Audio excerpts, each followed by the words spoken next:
Hello and welcome back to Tutoring with Gavin. I put this video together in response to Ofqual's consultation details, which they published today, which mostly confirms everything I've already said, but there are more details, which I thought I'd go through now, which should reassure people a little bit more. In respect of evidence of grades, the consultation will consider a range of evidence that teachers use. This would include coursework, other forms of previous assessments, mocks, but also external papers provided by the exam board. One of the main stipulations is that they want evidence that the work is carried out without support or external support of others, and that is all the students' own work. But this is something to be arranged between the schools and Ofqual and the exam boards, and doesn't really affect you as a student. One interesting thing is that they are saying most of the weight of the evidence should be gathered closer to the time of the final assessment. In other words, they want the most recent evidence, if possible. That doesn't mean recent as in what you've already done. I think probably it will mean that they would try to gather as much evidence as possible up until the last minute. As far as the timeline is concerned, because I know lots of people have been asking me questions about the timeline and when you'll finish studying. Ofqual are suggesting that results should be issued to students earlier than usual to allow enough time for appeals. In other words, before August, which is the usual time. You would probably get your result in July, and this gives you an opportunity to appeal against it. That suggests to me that they do anticipate some problems. Gavin Williamson is suggesting that teacher assessments should take place as late as possible to give students as much time as possible to study for the exam or for the assessment, whatever you want to call it. So it looks like the time that they're suggesting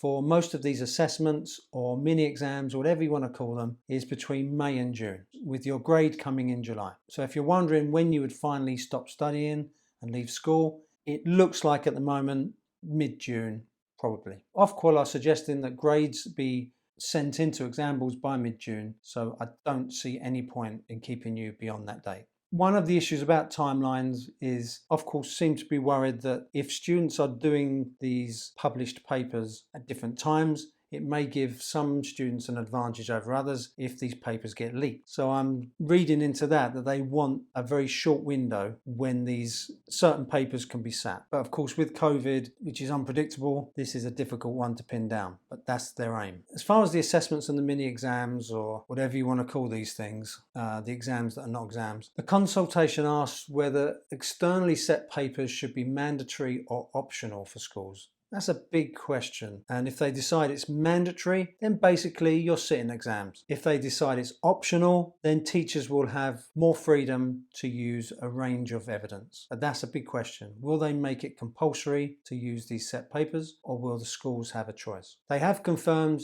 that they will only test on what you've learned. So teachers and schools will have the choice to pick papers that reflect the things you've already covered and the things you've studied. You won't be tested on anything you haven't studied properly. They've also intimated that teachers will mark all of these papers, and obviously for quality assurance the exam board will expect samples. So just because you get a mark and you think you've got a certain grade, that doesn't mean it's definite until you get your final grade in July, because exam boards do put marks up and down based on their examination of the evidence before them. So they will look at the papers, see if a teacher is marking too generously or too strictly, and they can adjust them. So don't count your chickens till they're hatched. Wait till July, get your mark.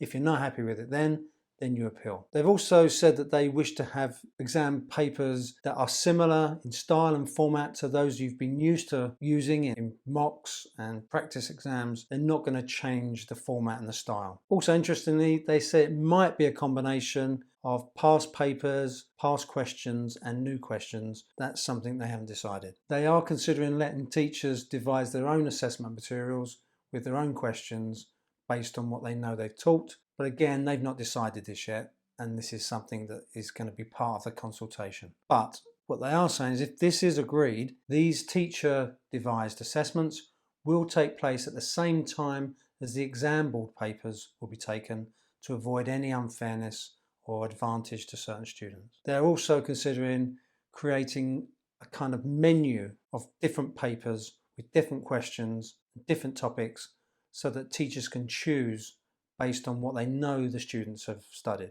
I think this would be a good idea. Whether this will happen or not, we will see in time, because these are still proposals. If a student has a problem sitting the exam or assessment in the classroom, they are willing to consider alternative venues, including students' homes. But presumably this would have to be supervised by a teacher or some qualified person. They've also said that they will make provision for disabled students to have reasonable adjustments. Also, the usual provisions that some students get extra time or extra help, that will still exist. And finally, just to reassure again, private students, they have a range of options prepared, and they intend to make sure that all private students receive a grade in this process. Well, it does seem complicated, and I'm sure in the next week or so things will become even more clear. I think there are some interesting things to digest there. I think we can start to get a picture of exactly what they would like to do. And usually what they'd like to do happens. Consultation is a bit of a PR exercise. What they're saying now, I would expect to happen. So I hope this has helped. If you like the video, please give it a thumbs up. Please subscribe to the channel so we can continue to give you updated notifications and keep you in the picture. Until next time.